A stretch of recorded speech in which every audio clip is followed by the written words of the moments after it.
Bien, damos paso al siguiente ponente. Se llama Pablo Ballarín, cofundador de Valusian, asesor de ciberseguridad, profesor de dirección de ISACA Valencia, miembro del grupo de trabajo Tendencias Emergentes de ISACA, coordinador del Centro de Ciberseguridad Industrial en Aragón. Me pasa, no, sin problema. No te preocupes, no te preocupes. Y con todo ello, Pablo, Vale. te doy paso. Muchas gracias. Aunque ponga Pedro, es Pablo aquí, ¿vale?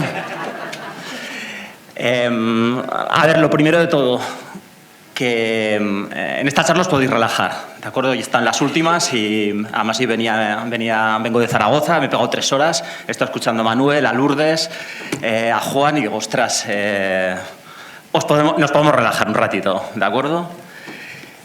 Voy a hablar, a ver, no sé si está, vale. Pues aprovecho para beber.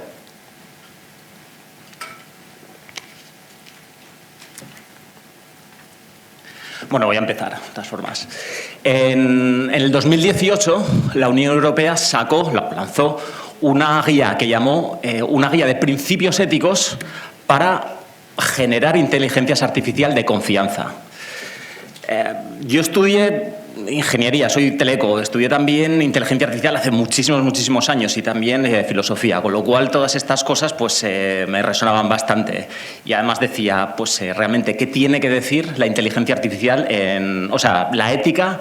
¿Qué sentido tiene hablar de ética en inteligencias artificiales?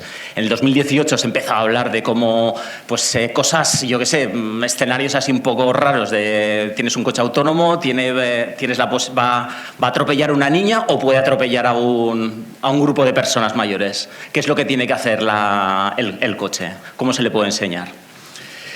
Y aparte de esto me resonaban otra serie de preguntas, porque yo me dedico a la ciberseguridad, es lo que me da de comer. Entonces, como estos marcos éticos también hablaban mucho de privacidad, de seguridad, de safety, de cómo proteger a las personas, pues también se me planteaba la pregunta de, ostras, va a llegar un momento en el que tengamos que gestionar los riesgos éticos, que no sabía exactamente lo que eran, de la misma manera que gestionamos los riesgos de ciberseguridad. Pues para responder a estas dos preguntas os propongo empezar a arrancar un poco esta sesión con un ejemplo, una historia que seguramente habéis oído ya. Es del 2019, cuando Goldman Sachs y Apple lanzaron un nuevo servicio financiero que se llamaba la Apple Card. El servicio, bueno, pues funcionaba en los dispositivos Apple y, como muchos servicios financieros, permitía a sus usuarios pedir créditos financieros. Y el modelo detrás de esa otorgación de créditos está basada en algoritmos de inteligencia artificial. El servicio como tal, pues es como cualquier servicio de Apple, es perfecto, funciona súper bien, tiene además un montón de controles de seguridad, controles de privacidad, con lo cual no había, vamos, como cualquier otro servicio de Apple, perfecto. El problema que es que poco después de ser lanzado, hubo 2 personas muy influyentes en el mundo techie, que eran David G. Meyer y Steve Wozniak, que dijeron que estos modelos pues, se comportaban de una manera que no era, bueno, directamente dijeron fucking sexist, ¿de acuerdo? Se estaban comportando de una forma que no era apropiada, en el sentido que a ellos, a sus mujeres, les estaban otorgando hasta 20 o 30 veces menos crédito que a ellos, siendo que compartían los mismos activos financieros, siendo que tenían las mismas cuentas. Entonces, ¿cómo podía ser que los algoritmos a sus mujeres les dieran mucho menos crédito? Por otra parte, David G. Meyer pues, contactó al servicio de Apple y pues fueron muy rápidos en responderle. Le dijeron, pues sí, hay un problema, vamos a investigarlo, pero nadie fue capaz de explicar por qué estaba ocurriendo esto. Entonces, no solo se trataba de un problema de sesgo, un claro problema de sesgo, sino que también un claro problema de transparencia. Nadie era capaz de explicar por qué había ocurrido esto, por qué a ellos se les otorgaba un crédito y por qué a sus mujeres, en principio, con la misma información, ocurría otra cosa. La cosa es que en los últimos años ha aparecido aparecido un montón de situaciones, de ejemplos de inteligencias artificiales o de aplicaciones basadas en inteligencia artificial que también han sido acusadas, entre comillas, de reproducir otro tipo de sesgos y además de no ser transparentes. No sé si recordáis el caso de TAI. TAI es una herramienta usada en los juzgados en Estados Unidos para detectar qué presos pueden reincidir en el futuro. Entonces, esta herramienta es usada por bastantes jueces como soporte. No es una herramienta automática, obviamente, es como soporte. Y realmente la tasa de predicción es bastante buena, funciona bien. El problema es cuando las predicciones no funcionan bien. Obviamente hay una tasa de error. Y cuando esas tasas no funcionan bien, tienden a perjudicar principalmente, o en una tasa muchísimo mayor, la población de color, la población latina, comparado con la población blanca. Entonces aquí, de lo que se estaba acusando esta herramienta, que se llama Compass, de una empresa llamada Northpoint, es de reproducir, muchas gracias, este sí que soy yo, de reproducir un sesgo racial. Y además, al igual que pasaba con la Apple Card, es que no solo reproducía ese sesgo, sino que también la empresa Northpoint era incapaz de decir por qué estaba reproduciendo este tipo de sesgos. Recordaréis también el caso, aunque se ve un poco pequeño, el caso de TAI. TAI era un chatbot creo que era del 2016, de Microsoft, que lanzó Microsoft para interactuar con los usuarios de Twitter. Estamos hablando de hace 7 años, es decir, ChatGPT, pero una versión del Paleolítico. También funcionaba bastante bien, la interacción era bastante buena. ¿Qué es lo que ocurría? ¿O cuál fue un poco el problema? Pues que los ingenieros de Microsoft decidieron que sería una muy buena idea aprender no solo de esa base de entrenamiento que habían previsto, sino también de una interacción con usuarios de Twitter. Obviamente, ¿quién tenía ganas de interactuar con el chatbot? Pues los trolls, o sea, los que querían meter cizaña, meter allí de todo. ¿Cuál fue el resultado de eso? Pues que TAI lo que hizo fue, TAI, que además era una inteligencia artificial cuyo objetivo era mimetizarse con una chica de 19 años, pues empezó a decir todas las burradas posibles en ese momento. Entonces, bueno, ahí no he puesto todos los ejemplos, pero vamos, podéis, si buscáis en Internet TAI 2016 Microsoft, pues ahí veréis un poco el tipo de lenguaje que usaba, y todas las polémicas que se armaron alrededor de eso. Y que tuvo como efecto que Microsoft tuvo que cerrar el servicio, cuando solo habían pasado 19 horas, a pesar de que intentaron hardcodear, intentaron hacer un montón de cosas, cambiar las respuestas, pero nada, no hubo manera. Eso se había descontrolado totalmente. La cosa es que los problemas que plantean este tipo de aplicaciones basadas en inteligencia artificial, estos problemas que empezaron a llamarse de éticos, van más allá de problemas de transparencia o problemas de reproducción de sesgos raciales, de género, sexuales.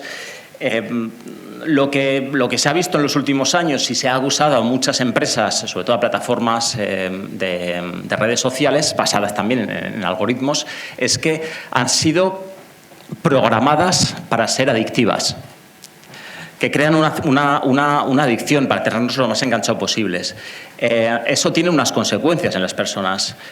Se pueden generar burbujas de información, una separación muy clara, una segmentación. Se pueden crear muy fácilmente noticias falsas. Y al final un poco de lo que se trata aquí es una asimetría de poder que tiene como efecto el poder influenciar incluso en procesos democráticos, que es algo que se ha visto en muchas ocasiones. Se vio en elecciones de Trump, se ha visto en el Brexit y realmente, y son los dos casos que conocemos, pero en muchos otros procesos también ha ocurrido.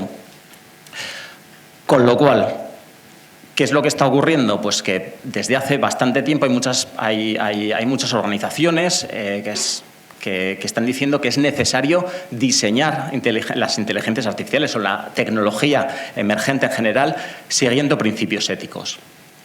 Y es por eso que desde el 2016-2017 ha aparecido una serie de marcos, de guías, como el de la Unión Europea. El de la Unión Europea es uno, pero hay más de 100, yo creo que ahora alrededor de 120, 130 organismos que han sacado los suyos propios. Uno de los primeros fue el de la Declaración de Montreal, China también tiene los suyos, IECUBO, o sea, hay un montón de organismos que lo que hacen es pues eso, intentar gestionar esos problemas. La cosa es que no solo estos organismos, también las empresas privadas, todas estas, las grandes empresas tecnológicas, Meta, Microsoft, IBM, Apple, todas ellas también tienen sus propios principios éticos. Podéis visitar cualquier web de estas empresas y os dirán, pues obviamente, todos nuestros servicios basados en algoritmos de inteligencia artificial siguen una serie de principios y van a ser exactamente los que nos ponen la Unión Europea. Lo importante de aquí, de estos principios, aunque sea de una forma muy rápida, es saber que están basados en teorías éticas que vienen de la tradición. Teorías como el utilitarismo, teorías como la deontología. Por tener claro de qué estamos hablando, la deontología o el utilitarismo lo que nos dicen es cuál es la mejor manera de tomar decisiones. Porque al fin y al cabo las inteligencias artificiales las usamos para tomar decisiones. Entonces, estas teorías nos dicen cuál es la mejor manera. El utilitarismo son teorías desarrolladas en el siglo XVII y XVIII que lo que nos dicen es, a la hora de tomar una decisión, tenemos que tomar aquella decisión que va a generar la mayor felicidad al máximo número de personas. Es decir, al fin y al cabo se trata de un cálculo. ¿Qué es lo que más me conviene? ¿Esta opción o esta opción? Entonces, se trata de una comparación de beneficios. En cambio, en la deontología, que es otra teoría, pero que también hay que tener en cuenta para saber cómo funcionan estos marcos, se basan en otra serie de premisas. Lo importante no es tanto las consecuencias. Lo importante aquí es más el deber que sigue una persona a la hora de tomar una decisión. Por ejemplo, tener que tratar a las personas no como fines, o sea, no como medios, sino como fines en sí mismo. O que las decisiones que tomamos puedan ser decisiones universales, que tomemos en cualquier circunstancia. Pongamos un ejemplo. Imaginemos que vamos a optar a un trabajo y podemos decir la verdad o podemos exagerar una serie de cosas. Entonces, mentir, al fin y al cabo estaríamos mintiendo. En el utilitarismo, pues igual la mentira, una pequeña mentira, no pasa nada. Nos va a llevar a obtener un trabajo y al final, pues tanto para nosotros, nuestra familia, incluso para la empresa que nos está contratando, va a ser un beneficio. En cambio, en la deontología, la otra teoría, pues mentir es algo que no podemos mentir, no es algo que se pueda plantear, porque si mentimos no puede convertirse la mentira en una verdad universal. Además, estaríamos tratando a la persona que nos está entrevistando como un medio para alcanzar un fin, no la estamos tratando como un fin en sí mismo a esa persona. Todo esto para deciros que realmente todos estos marcos de los que estamos hablando están basados en este tipo de teorías de una manera u otra. Y lo que hacen es coger todas estas teorías y obviamente hacer algo práctico, es definir principios. ¿Cuáles son los principios éticos que debe seguir, en este caso, una inteligencia artificial? Estos son los 7 principios de la Unión Europea, lo dicho, tomados de esas teorías éticas. Entonces, lo que hacen estos principios es decir qué es lo que se tiene que cumplir para evitar los problemas que hemos visto de transparencia, problemas de discriminación y otra serie de problemas. Pues, por ejemplo, el tema de la autonomía, asegurar que la inteligencia artificial no va a tomar decisiones sin un control humano en todas las situaciones, o garantizar que los datos se están usando de una manera correcta, que no se venden a terceros. Asegurar que la inteligencia artificial, en el caso de que tenga pues, una interacción con el mundo real, no pueda dañarnos tampoco. Se trata de garantizar todos esos aspectos y al final diseñar, de acuerdo a estos marcos, diseñar una inteligencia artificial ética se convierte en un ejercicio de cumplimiento. Esto es ético si cumple con todos estos puntos. Y, de hecho, aquí se ha estado hablando de ChatGPT toda la mañana, no voy a ser menos. Hablaré un poco también en otras slides. Vosotros, si preguntáis a ChatGPT cuáles te han diseñado. Bueno, podéis preguntar muchísimas cosas, ahí también tiene su cosa, pero si les preguntáis si ha sido diseñada siguiendo principios éticos, os va a decir, por supuesto que sí. Le podéis preguntar cuáles son esos principios y te los va a decir, y esos principios siguen una serie de teorías, y dice, por supuesto que siguen una serie de teorías, entre ellas las que hemos estado viendo, el utilitarismo y la deontología. Entonces, yo creo que con esto respondemos inicialmente a la primera pregunta. ¿La ética tiene algo que decir en la inteligencia artificial? Sí, tiene algo que decir. La cosa es, a partir de ahora, ¿cómo podemos gestionar estos problemas éticos? ¿Cómo podemos gestionarlos y si podemos gestionarlos de la misma manera que lo hacemos con la seguridad? Todos estos marcos, el de la Unión Europea, el de Montreal, el de cualquiera, nos están diciendo que para gestionarlos hay que seguir un enfoque basado en riesgos, exactamente igual que como lo hacemos en seguridad. Y en seguridad, bueno, más o menos tenemos una idea clara de qué se trata. Se trata de entender las dependencias, cuáles son todas esas infraestructuras que dan servicio a nuestros negocios, cuál es esa superficie de ataque que tenemos y en esa superficie las vulnerabilidades y todos esos ataques que podemos llegar a tener. Esto es un enfoque de riesgos en seguridad, porque con toda esa información pues podemos evaluar cómo estamos expuestos, cuáles son nuestros problemas y con el presupuesto o el poquísimo presupuesto que nos dan siempre en seguridad, pues podemos armar una estrategia de defensa. Para todo lo que son los problemas éticos, algo parecido podemos hacer. No es este enfoque exactamente, porque aquí de lo que se trata es ver los riesgos en cada uno de esos principios que hemos visto. Por ejemplo, ChatGPT plantea un problema de transparencia, es decir, somos capaces de saber exactamente por qué nos ofrece, pues por ejemplo, ante una prospección de mercado, por qué nos da una serie de propuestas y no otras. Podemos saber por qué nos da, pues en el caso que nos estaba diciendo Juan, de estudios de vulnerabilidades, no tengo ninguna duda que lo hace bien, pero hay otras cuestiones que no tenemos claro por qué toma según qué decisiones. ¿Podemos estar seguros lo que hace ChatGPT con nuestros datos? ¿Cómo los va a utilizar? No tenemos ni idea. Todo eso, a lo que voy con todo esto es que la forma de gestionar los riesgos éticos, es un ejercicio una especie de ejercicio gap para cada uno de esos puntos. Vamos a ver un ejemplo en el que yo trabajé directamente. En el 2018, cuando salió estas guías éticas de la Unión Europea, yo estaba trabajando con un laboratorio de investigación que tenía un equipo de inteligencia artificial y de ciencias cognitivas bastante grande. Estaban interesados en ver la manera en que este tipo de marcos, o si este tipo de marcos podía ser aplicado a todos sus desarrollos. Y empezamos yo trabajaba en la parte de seguridad, o les ayudaba en la parte de seguridad, pero dijimos, oye, ¿y si planteamos? Ellos hacían muchos chatbots y dijeron, ¿y si planteamos, y si vemos la forma en la que nuestros chatbots están entrenados? ¿Nos podría pasar a nosotros algo parecido a lo que pasó con Tay, ese chatbot de Microsoft, según el entrenamiento que tenemos? Entonces, siguiendo un poco esas guías éticas, quisieron crear una herramienta, antes de poner en marcha protecciones, ver si podíamos crear una herramienta que detectara los problemas éticos como los que hemos visto en TAI. Es decir, querían ver si podíamos ser capaces de generar una herramienta que fuera similar a Nessus, similar a Qualys en el mundo de la ciberseguridad, que detectara de forma automática una serie de actividades. Entonces, creamos, pues como esto está enfocado al mundo de los chatbots, creamos nosotros también un chatbot con bueno, no digo cientos de miles, pero con miles. La luz aquí, perdona, ¿cuál es?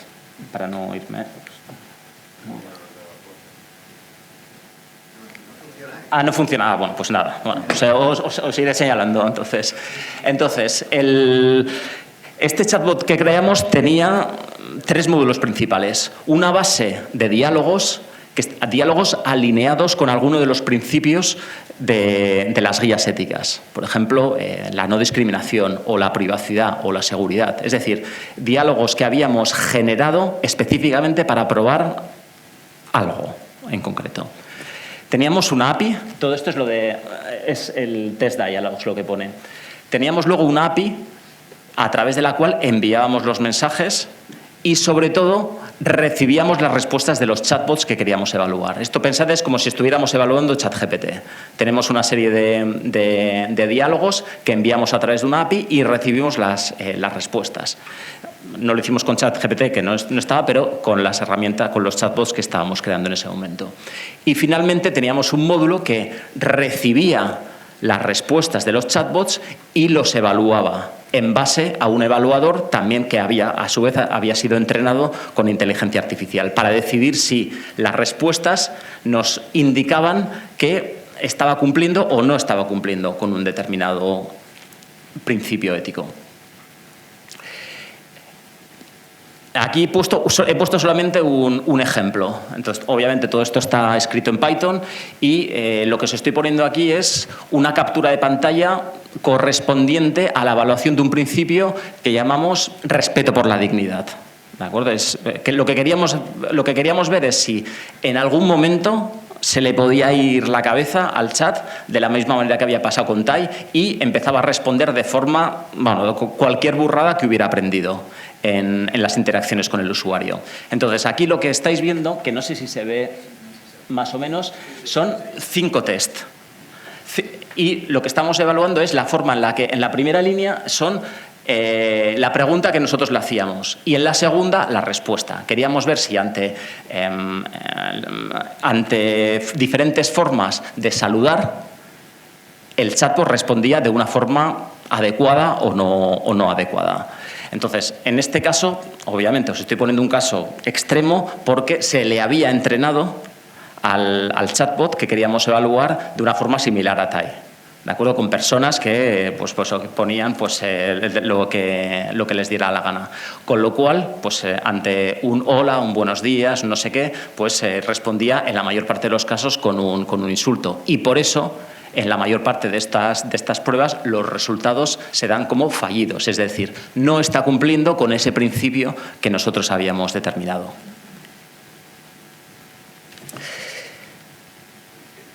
La cosa es que con este tipo de pruebas nos dimos cuenta de una cosa muy importante, y es que todas las personas que estábamos involucradas en el desarrollo de este tipo de herramientas, pues más o menos pertenecíamos al mismo tipo de rango, veníamos más o menos de la misma ciudad, había chicos, chicas, da igual, pero la cosa es que incluso habiendo una homogeneización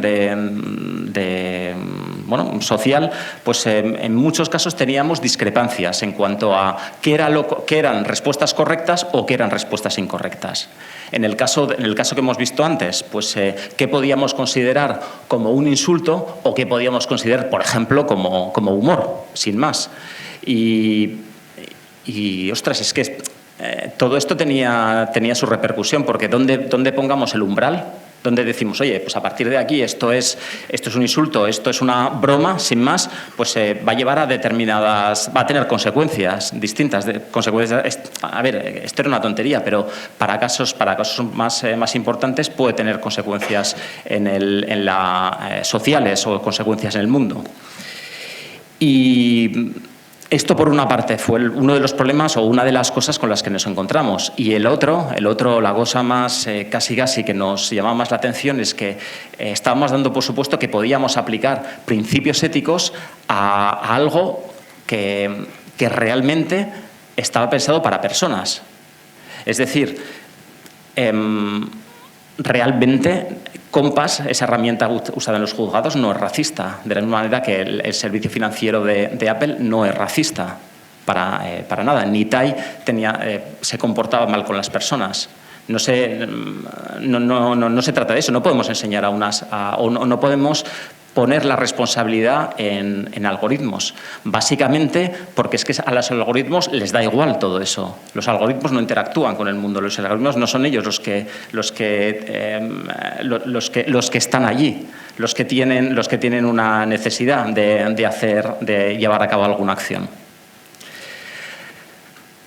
Con lo cual, aquí casi estamos yendo estamos llegando a un punto en el que decimos, a ver, pues si no podemos evaluar la ética en la inteligencia artificial y luego pues tampoco está tan claro como teníamos al principio de la sesión que la ética es algo que podamos aplicar a los algoritmos o a las aplicaciones basadas en algoritmos, ¿qué hacemos? Y entonces esto nos lleva ya a la última parte de la sesión, donde voy a intentar pues, desenredar ese nudo al que hemos llegado. Y lo que creo que se trata de hacer, que es un poco lo que me pasó a mí, es intentar ver todo esto desde la perspectiva correcta. Porque muchas veces lo que ocurre es que no lo estamos viendo de una forma correcta. Estamos asumiendo que existe una interacción entre las personas y los algoritmos, que realmente es con ellos que estamos interactuando, pero realmente no es así. Como hay que verlo, es una relación que hay entre nosotros, los usuarios, entre los usuarios de Twitter con Tai, entre los usuarios de Apple con Apple, pero es decir, a lo que voy es que se trata de interacciones entre usuarios y otras personas o empresas mediados por tecnología. Hay una mediación, por supuesto, por una tecnología, pero es entre personas o entre personas y empresas. Y esa mediación puede ser a través de cosas muy, muy complejas, como pueden ser estas inteligencias artificiales, estos algoritmos, o puede ser algo tan sencillo como lo que vemos aquí. Es un sistema de comunicación con dos latas. Aquí vemos a un chaval que está gritando a otro, pero el culpable no es el medio, es la otra persona, es esa persona la que tiene el poder. Y es eso lo que tenemos que tener claro, es intentar verlo, hacer un paso atrás y verlo desde esta perspectiva, ver exactamente dónde está la relación. Y entonces así, de esta manera, podemos ver que el problema no es tanto que hay algoritmos racistas, sexistas, que no es así, que no es el caso, sino que hay una relación con una asimetría de poder. Es decir, son las empresas, es Apple, es Northpoint, es Microsoft, que tienen el control de los algoritmos, el control de los datos de los usuarios y que controlan ese canal de comunicación. Son ellos los que pueden crear esas voluntaria o involuntariamente, pero los que pueden crear esas burbujas de información, los que pueden crear esas noticias falsas, son ellos los que pueden influir en las personas de una manera u otra, porque tienen esa mediación a través de los algoritmos y a través de toda la información que se va colectando. Con lo cual, teniendo claro el foco del problema, esa perspectiva desde donde tenemos que verlo, tenemos claro que el foco tiene que ser en las empresas, en los ingenieros que están desarrollando todos esos algoritmos. Y con lo que nos encontramos es algo parecido a lo que ocurrió cuando surgió la bioética. La bioética también es una disciplina, es una parte de la ética y una disciplina profesional que nació en los años 70 y que tiene como foco la gestión ética en aspectos como la medicina, en aspectos como el medio ambiente, en aspectos como la investigación biológica. Es decir, la bioética lo que trata es de gestionar problemas como el aborto, problemas como la muerte asistida, problemas como la donación de órganos, el trasplante de órganos y cualquier tipo de impacto en el medio ambiente. Surgió eso en un momento en el que había pues, una serie de problemas, problemas sociales, problemas relacionados con la investigación médica, que estaba aumentando pues, un poco de una forma similar a lo que pasa hoy mismo con la tecnología, y donde se estaba viendo que había una serie de abusos que no se estaban controlando por parte a nivel político y a nivel de investigación. Entonces había una necesidad de reflexionar sobre cómo gestionar todos esos problemas. Y repito, son problemas entre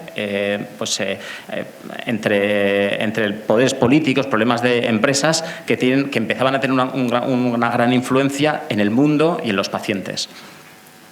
La bioética nos trajo no solo una nueva disciplina, también nos trajo comités éticos que se implantaron de forma totalmente natural, ahora los vemos de forma natural, pero que se fueron implantando en los hospitales. Nos trajeron nuevos profesionales, nos trajeron una nueva forma de abordar la forma en la que gestionamos dilemas y conflictos.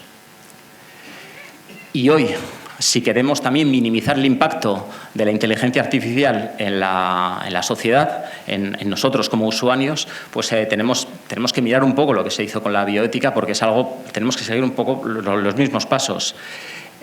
Pues de la misma manera que se implantaron comités éticos en los hospitales, también en las empresas. Es algo que ya se empieza a hacer. No quiero, o sea, hay empresas que sí, Telefónica, IBM te dice tiene comités éticos, pero sin llegar a ese punto hay grupos ya que se plantean todos esos problemas cuando están diseñando algoritmos. Y sobre todo de lo que se trata es también de tener profesionales que sepan cómo abordar estos temas. De hecho, las universidades en sus clases de inteligencia artificial, en los másters, ya lo están incluyendo como parte de, no al mismo nivel obviamente que lo que es la programación, pero sí que se están abordando estos temas. E incluso, de la misma manera que ISACA tiene sus certificaciones de auditoría, de gestión, de gobierno de la seguridad, también están empezando a haber una serie de certificaciones específicas dentro del campo de la gestión de problemas éticos. Entonces, recordemos las dos preguntas con las que hemos arrancado la sesión. ¿Qué tiene que decir o qué puede decir la ética en la práctica de la inteligencia artificial? Y la otra pregunta era si podemos ser capaces realmente de gestionar los problemas éticos de la misma manera que gestionamos los problemas de seguridad a ese nivel.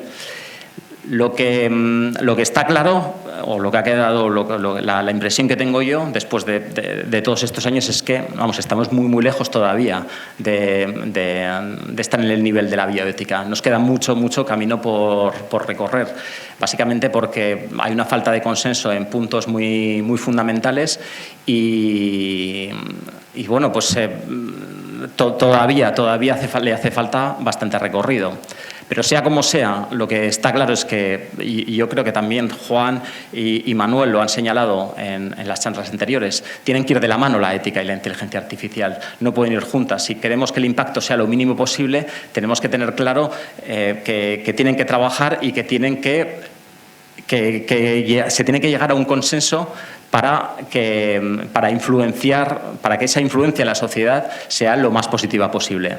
Porque al fin y al cabo, pues, lo que decíamos en las teorías éticas tradicionales, todos queremos vivir en sociedades que den importancia a la ética, que por ejemplo, que tengan claro que la mentira no puede ser el pan de cada día. Queremos que eso esté controlado de una manera u otra, que ese tipo de decisiones estén controladas, independientemente que las decisiones las tome las personas o las tomen las personas mediadas a través de una inteligencia artificial. Y con esto yo creo que he llegado justo a tiempo. Muchísimas gracias.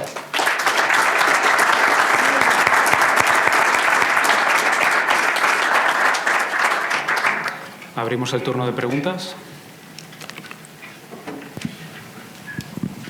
Pablo, thank you very much for this. Sorry, in English this time. Do you think that, well, first of all, ethical issues are only issues in democracies? Because in autocracies, they don't exist. It's the rule of the statesperson or the dictator, full stop. So thank you for bringing this to our attention. The other issue is, do you see the need for a state-level regulator for AI ethical issues, as we have regulators for information, for newscasts, for economics, markets? Do we need a person like this? And if so, what would be its scope of work? Thank you. Do you mind if I answer in Spanish for the whole? Okay. Respecto al primer punto, a ver, estas guías, o por ejemplo esta guía, yo estaba hablando de la Unión Europea. Siempre se dice que hay 3 modelos de inteligencia artificial. Bueno, o sea, algunos estudios dicen que hay 3 modelos. El modelo americano, donde prima más el tema de las empresas. El modelo chino, donde es más autocrático, se utiliza más para un tema de control, y el modelo europeo, donde se quiere hacer un balance, un equilibrio también con cuestiones éticas. Entonces, este tipo de problemas a quién le interesa, igual que el RGPD, al GDPR, a Europa. Entonces, ¿se lo plantean ahí en China? Pues es un poco como las declaraciones de intenciones de IBM, Meta y compañía. Lo tienen en su web. ¿Tienen comités éticos? ¿Lo aplican realmente? Pues obviamente no. ¿Vale? Pues lo mismo que en China. China fue de los primeros en sacar una serie de principios éticos. ¿Lo usan? Pues bueno, tú lo sabes mejor que nadie. Entonces... Y la segunda pregunta es hace